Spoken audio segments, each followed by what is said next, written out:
36 വർഷമായിടാ വെൻസേ ഞാൻ പോലീസില്. ഇതിനിടയിൽ പുറത്ത് അറിയുന്നതും അറിയാത്തതുമായ പല ചെറ്റത്തരങ്ങളും ഞാൻ ചെയ്തിട്ടുണ്ട്. പക്ഷെ അതിനൊന്നും എനിക്ക് ഒരു റിഗ്രറ്റും ഇല്ലടാ. 2 ദിവസം കഴിഞ്ഞ് ഞാൻ ഡിപ്പാർട്ട്മെന്റിൽ നിന്ന് റിട്ടയറായി DYSP മെഡലും വാങ്ങി ഇറങ്ങുമ്പോ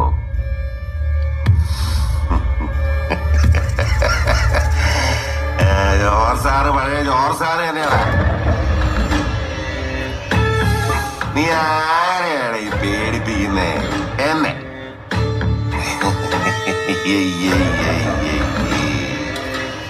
നിന്നെ കാണാൻ ജോർജ് സാർ ഇവിടെ വന്നിട്ടുണ്ടേ. നിന്റെ മുമ്പില് ജോർജ് സാർ ഇങ്ങനെ നിക്കുന്നുണ്ടേലേ, നീ ജോർജ് സാറിനെ ഇനിയും കുറെ അറിയാനുണ്ടറിയാ.